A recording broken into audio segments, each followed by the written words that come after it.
alam mo, nung panahon, lalo na nung 2025, for example, si Secretary Boying Rimulyan ng Department of Justice. Ayan. Meron siyang 350 million na confidential funds. Nag-request siya kay Saldico ng additional. Kay Saldico talaga. Kay Saldico, may request siya eh. 1 billion 150 million additional. So, for 2025, meron siyang 1.5 billion for the first time in history ng Secretary of Justice. May 1.5 billion na confidential intelligence fund. Grabe pala tong si Boying. Meron pala siyang compi fund. Ayan na sinasabi ko. Ito kasing Okta kung ano-ano pinagpupost. Maging itong si Congressman A.K. Irishi, natatawa na sa mga pinagpupost itong Okta eh. O sige na. Number 1 na si Lenny. Mantakin nyo, itong si Congressman A.K. Irishi, dilawan to. Pero siya, pati siya natatawa. Alam mo kasi natin ang katotohanan dito sa mga numero na to. Bottom line, yung solid na base ni BP hanggat hindi nila nagigiba ang Visayas at Mindanao, hindi nila tatalunin si Vice President Sara Duterte. Sino ba ang boboto kay Leni Robredo? Yung mga nagda-drive-thru sa Naga. Pambira, ilan lang yun. Diba? Okay, solid na baluarte na niya yung Naga. Yung ibang Talyanista at Ensaymada, yung mga vlogger ni Marcos Jr. Pero ito sigurado ko sa inyo, walang lasa sa Mindanao si Leni Robredo. Takot na nga yan eh.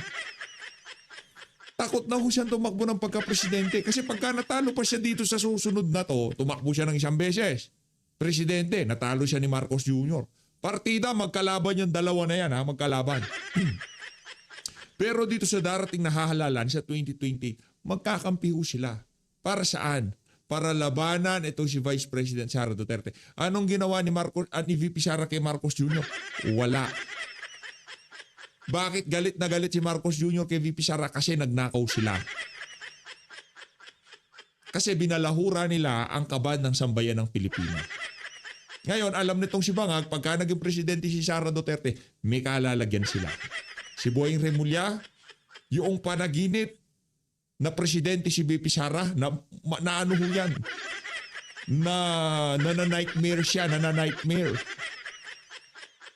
Yun ho talaga ang pinaka-kinatatakutan nila. Di ba, Congressman Egay? Isang like at isang subscribe. Isang like at isang subscribe. Di gumagana yung like at subscribe natin. Tandala ko ito naman kasing na to eh. Like and subscribe, di gumagana eh. Teka lang, ayusin natin. Yan. Isang like at isang subscribe. Masaya na ho tayo dyan at sa mga gusto sumali sa ating community. Yung join button, nandyan lang ho sa baba. Ayun na nga. Dito sa video na to, papanoorin ho natin ang bulahan nitong si Lord de Vera at nitong si Congressman A.K. Irishi. Pero bago ho yan, tingnan ho muna natin ang pinaka-latest research ng Okta Research. Eto. Ano kasi, may problema talaga. Ito na, Mindanao.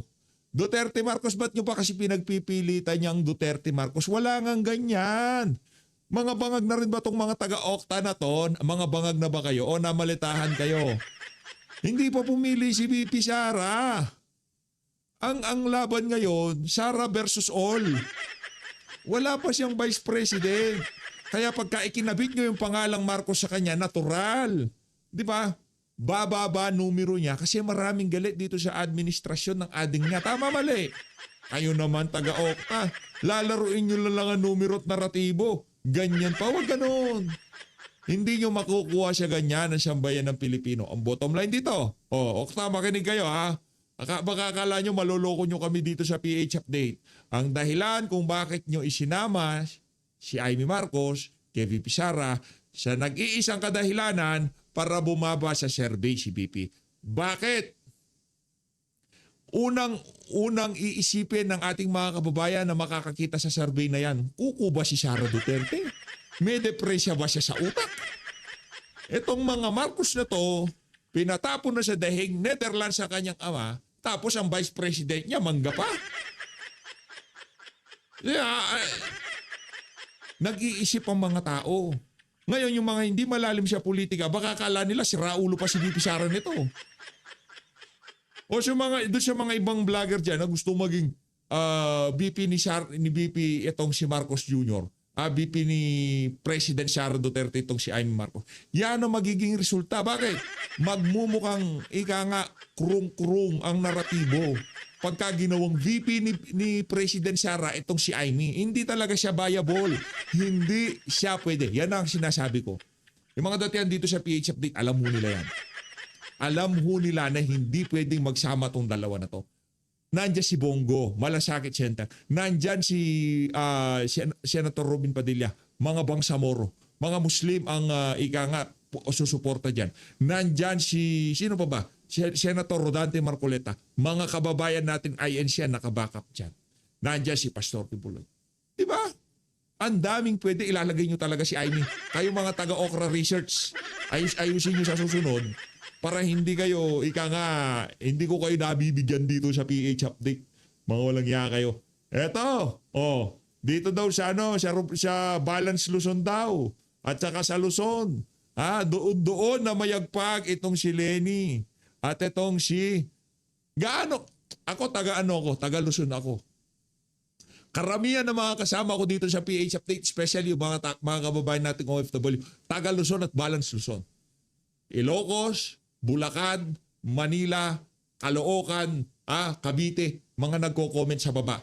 Para sa mga taga NCR, taga Naga, taga Northern Luzon, taga Central Luzon, mag-comment kayo dito. Pakita ho natin dito sa Okra Research na malaki ang kuning-kuning itong Okra Research na to. Kuning-kuning, mantakin nyo, itatandem si Sara kay Amy Marcos. Kay Amy, sigurado? Hindi.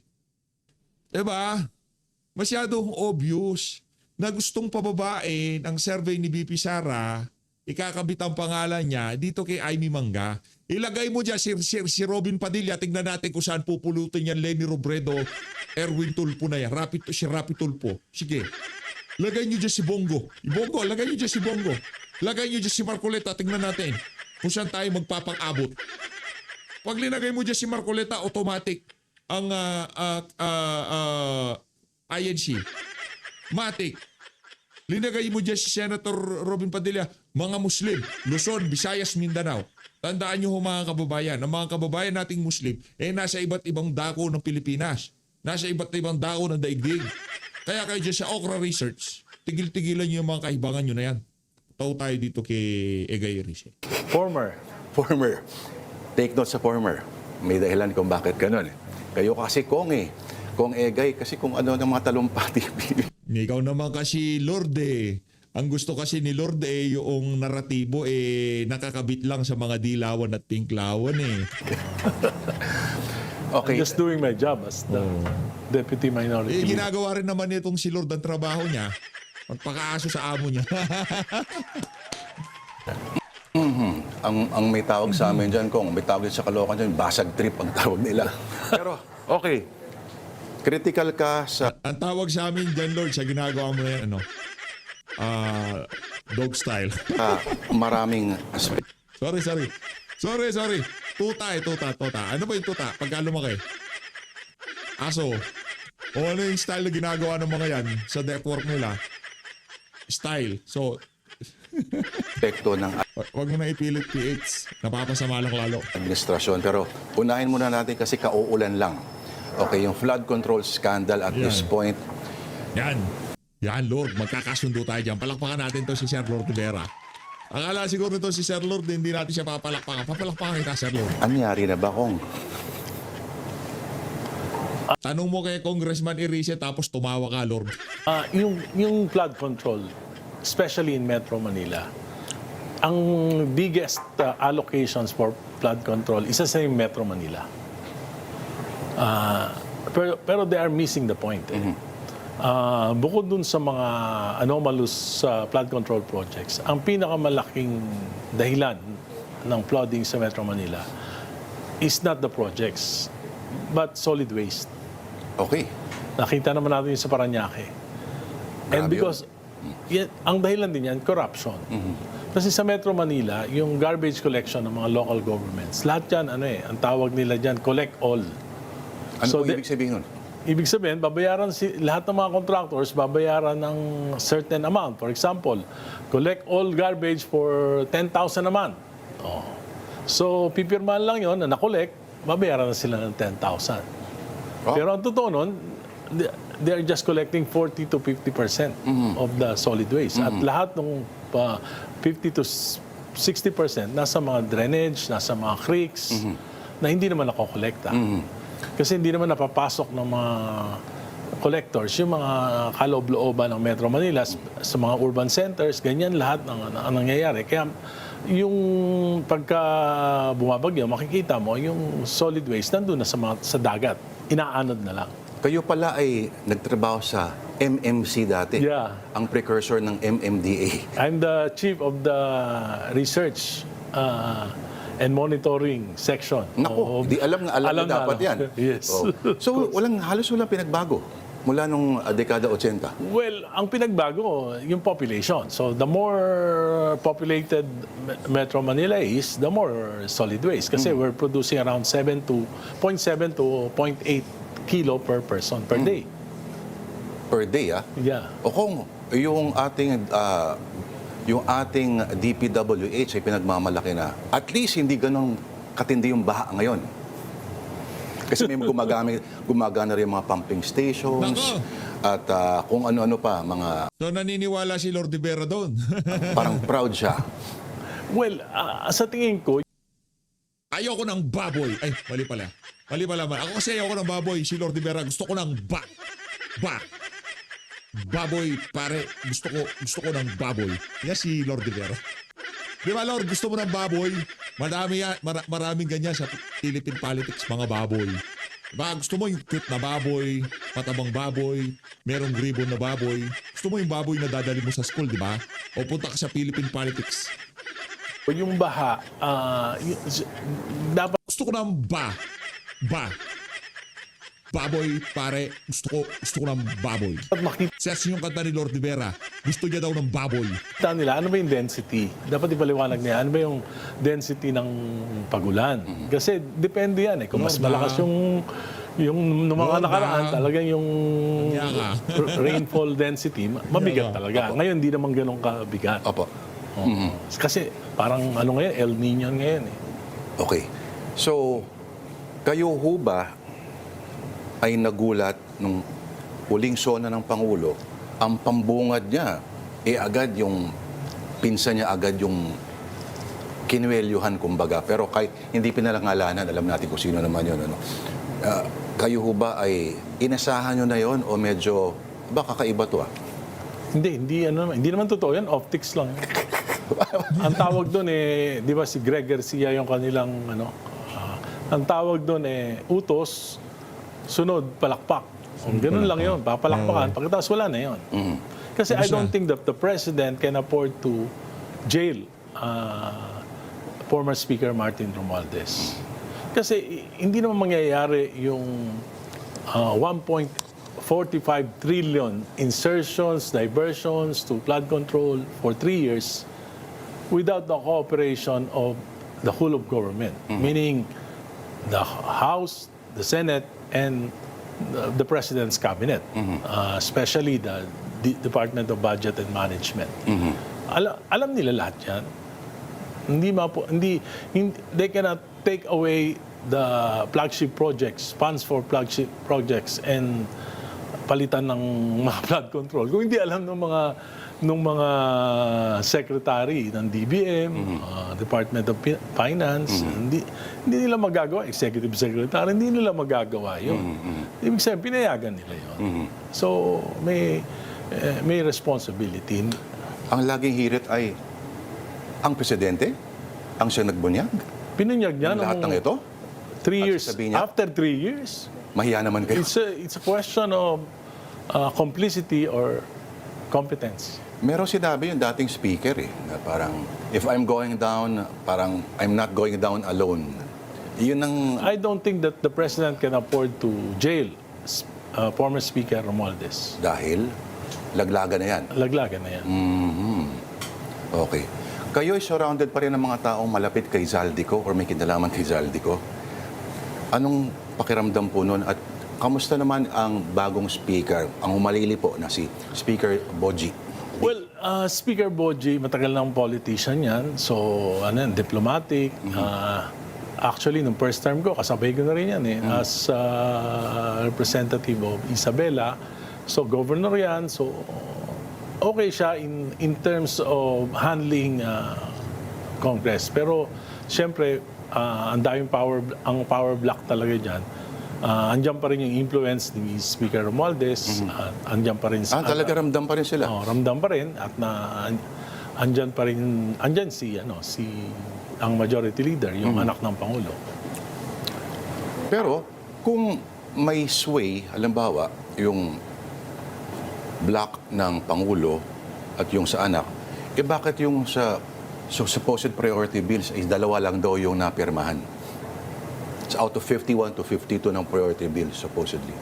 Well, kasi marami naman mga sinasabi na priority legislation na hindi naman talaga sincere. For example, the anti-political dynasty bill, di ba? Natawa itong si Sir Lord de Vera. Hindi daw sincere. Saan nila? Yung fake. Fake. Wala sa puso. Actually, Wala sa puso. Tapos yung kadena bill ni Senator Bam, di naman naipasa. Yung creation ng Independent People's Commission to investigate infrastructure and flood control, hindi rin ipinasa. So yung mga legislative priority ng Pangulo, hindi naman talaga naipapasa. Sino-sino nga ho ba talaga para sa inyo, Kong Egay, yung mga malalaking isda sa flood control scandal? Kasi sinasabi na may iba na, may mga nakasuhan na, pero, Diyos ko, yung iba nagsa-state witness na, Kong Egay. Sino po sa inyo, para sa inyo, ang mga ito dapat yung nananagot? Kasi ang nangyari niya, simple lang. In the 19th Congress, very powerful si Speaker Romualdez. So, with the cooperation of the Senate,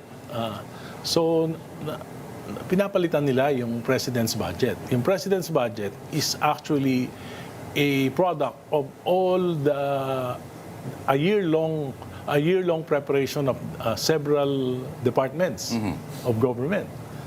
Ngayon, pinapalitan nila yun. Tapos nilalagay nila doon, karamihan, mga proyekto na malalaki yung kickback.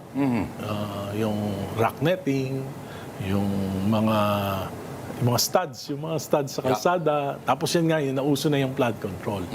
I would be fair na this started during the time of President Duterte. Pero small scale. Hindi na papakialaman yung mga proyekto na talagang priority, like for example yung Metro Subway. Hindi ko yung tipong sasabihin na sa panahon ni PRRD walang korupsyon. Merong korupsyon. Kasi tayo dito, hindi tayo Italianista ensaymada. Di ba? Hindi natin pwedeng gayahin yung mga hipokritong Italianista ensaymada na gusto nilang palabasin dito sa administrasyon na to, para bang santo itong si Marcos Jr. at wala siyang ginawang kasalanan. Hindi natin gagawin yun. Never. Way na dati napopondohan yon. Yung Clark to Calamba, PNR, elevated railway, napopondahan yun. Pero during the 19th Congress, sa dami ng mga ginawang insertion, pati yun pinalitan. So, billion. First time in the history. For example, in Leyte, the district of Speaker Martin, in 3 years, 42 billion. Wow. In the district of Majority Leader Sandro Marcos, 30 billion. Ganon kalaki. Alam sa district ko, ngayon 2026, 400 million. Hindi pa ni-release. Hindi pa na-release Because I'm a Pasaway critic. ka raw kasi. I'm the critic. So, ganon ang ibig sabihin, hindi equitable yung distribution. Ibig sabihin, ang kanilang distribution nila, kung sino yung mga sumusunod, yung yes man, pangalawa, yung papayag na magkakaroon ng mga anomalous projects doon sa lugar nila. Bago yung budget. Ikaw ba noon, ikay isa sa mga maingay na tumututol talaga sa impeachment ng Vice President.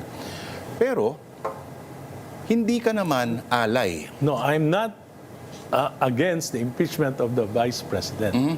I'm against the process. The process, okay. Yung proseso na ginawa nila.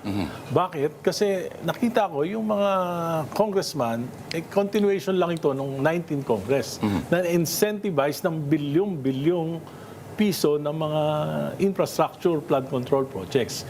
Kaya nga, sabi mo, inaakusahan ni Mayor Benji. Ang gagawin ko Monday, I will deliver a privileged speech na sabihin ko doon kung ano yung nakita ko na mga allocables ng mga prosecutors. Wow. Mula nung 19 Congress hanggang 2026, kung magkano yung allocations nila, at ikukumpara natin doon sa ibang mga congressman. Doon natin makikita kung na-incentivize nga ba talaga itong mga prosecutors na ito. Nako. So, hindi naman lahat. Kasi yung iba namang prosecutors dyan, like Representative De Liman, Representative Jokno, wala naman sila noong 19 Congress. Saka mga party list nila, Yes. hindi mo maka-quantify kung ano yung, kung meron silang allocations dahil national yung kanilang scope. Unlike dun sa mga districts, makikita natin. For example, magkano yung isang prosecutor na from district ganito, makikita mo compared to other district. Kung na-incentivize ba.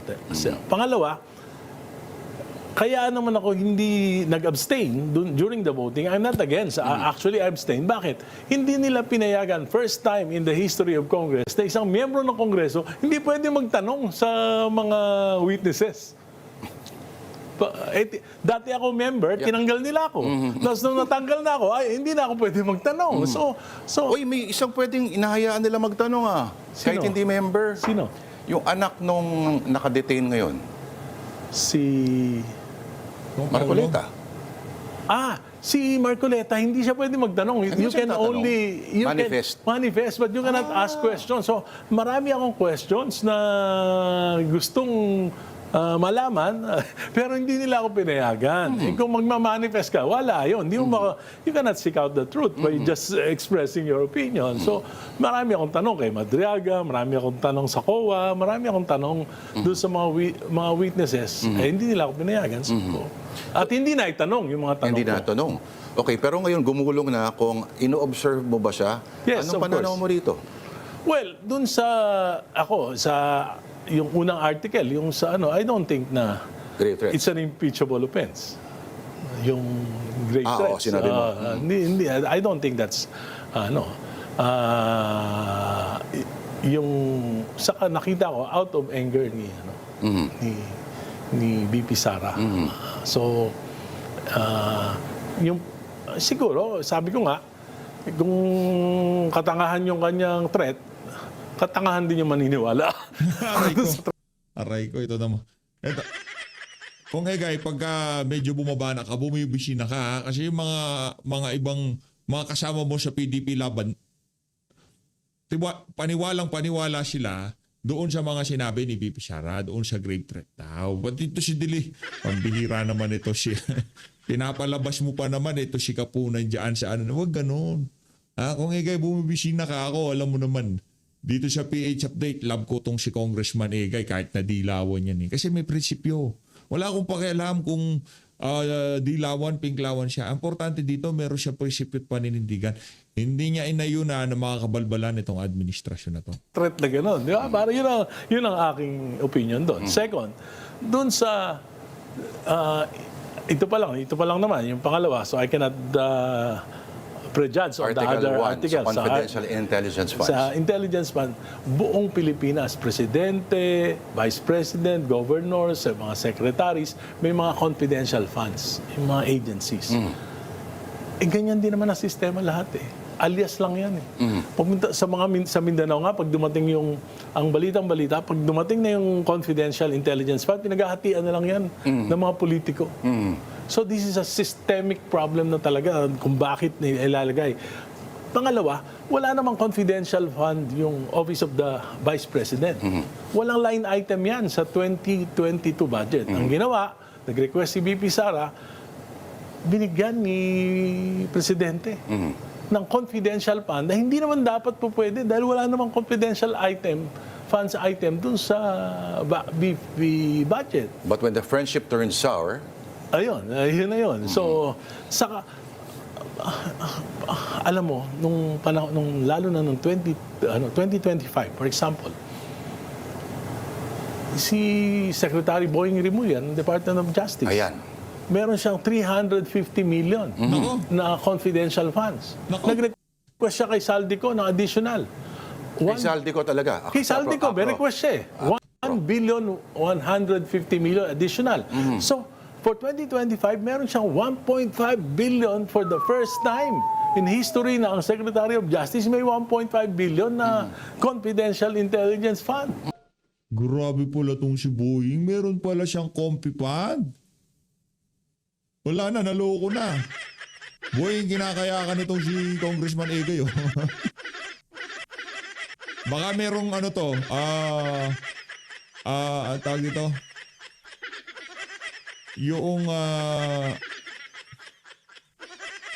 institutional amendment insertion.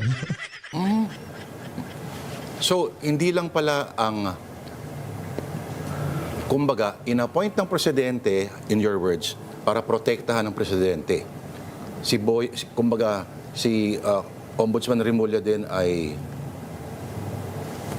may confidential stake ito. funds. So, it's... ako, naniniwala ako na pag binuksan mo lahat ng mga confidential funds, baka meron ding Mary Grace Piatos, meron ding mga McDonald's, baka meron ding Jollibee. Kasi nga, ang concept, kaya madaling nakawin yung confidential funds, ang concept doon, pwede kang maglagay ng aliases.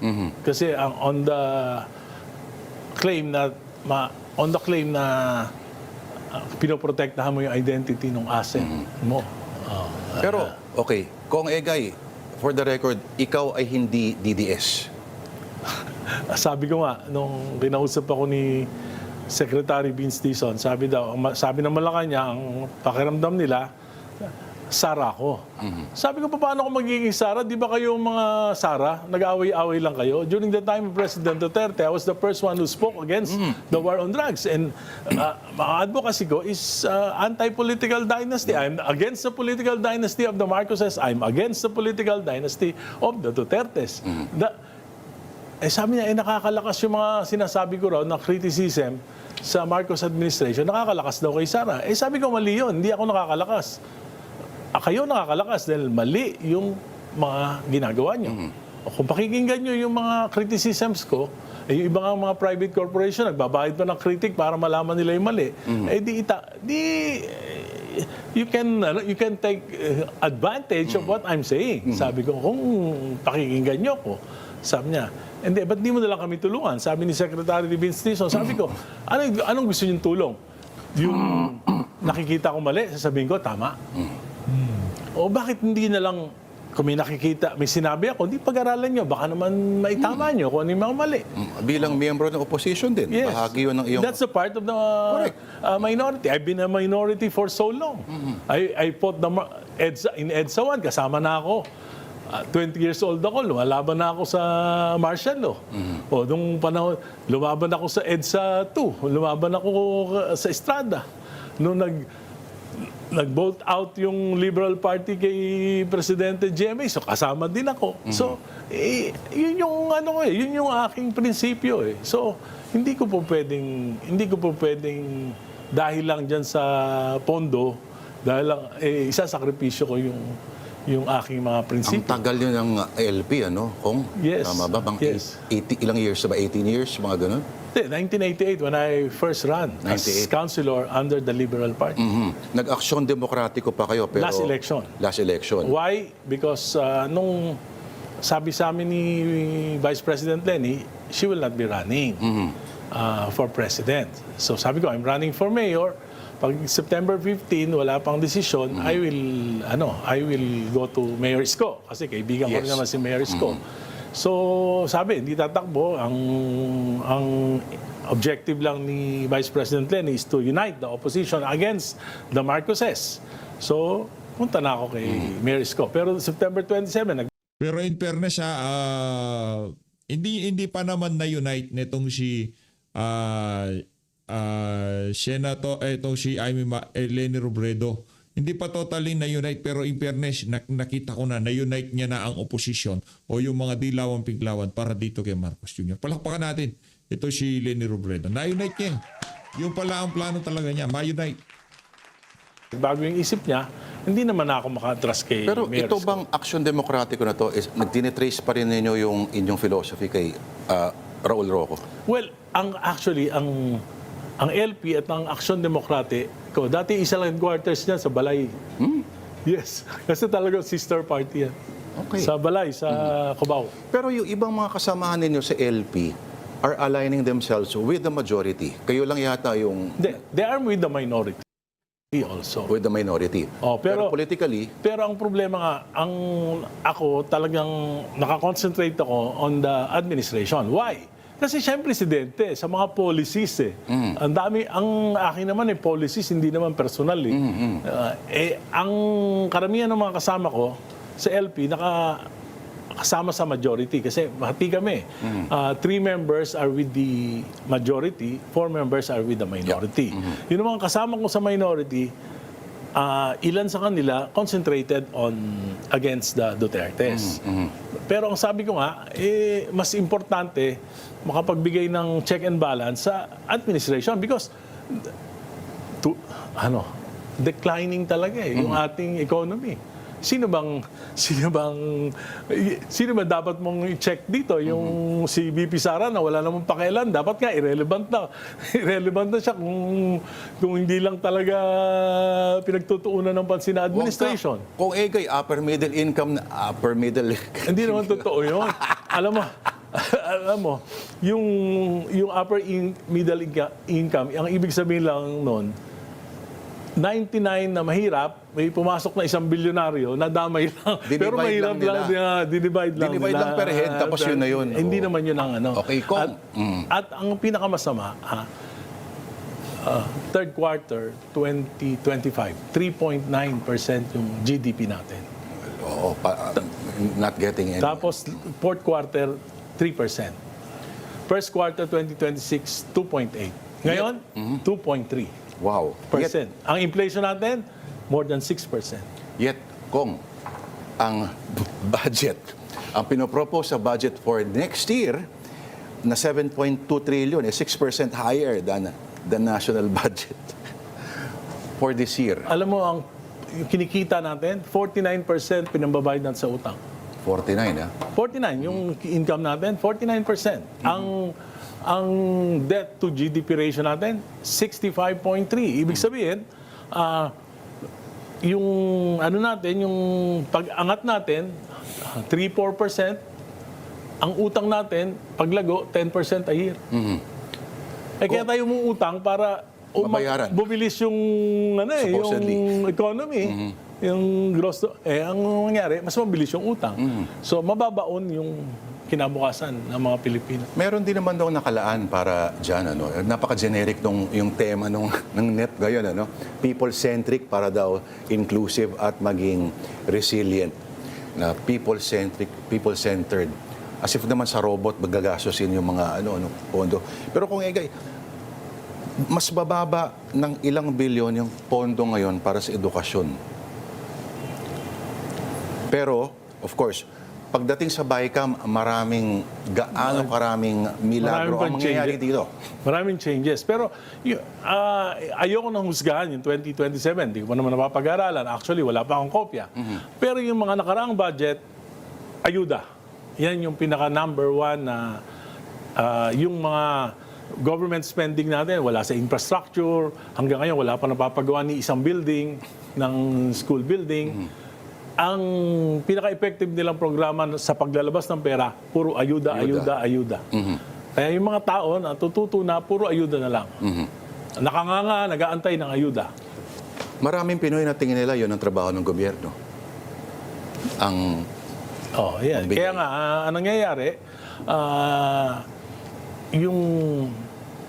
yung work ethics ng mga Pilipino ay talaga nababago. Kung merong at least 150 billion daw na nakalaan para sa flood control. This time pa rin. 107 billion pala. I'm sure this time siguro may karapatan ang Pilipino na tingnan ng maigi yan. At sa tingin mo, this time ba magagamit na sa maayos? Actually, kung gagamitin para sa talagang flood control, maliit yun. Oo nga. Maliit yun. Sa laki ng problema natin sa floodings, maliit yun. Tsaka bakit tayo gagastos pa ulit sa dapat nagbigay na tayo dati? At hindi pa rin natin napapanugot yung mga dating dapat managot. Kasi hindi naman talaga flood control projects yung ginawa noon. Ang ginawa noon, ghost project. Ghost projects. Diba? Pangalawa, yung mga substandard projects. Sino ba yung nag-identify ng mga flood control? Mga representatives. Hindi ibig sabihin, hindi nakabatay sa isang plano, master plan para sa pag-aayos ng floodings.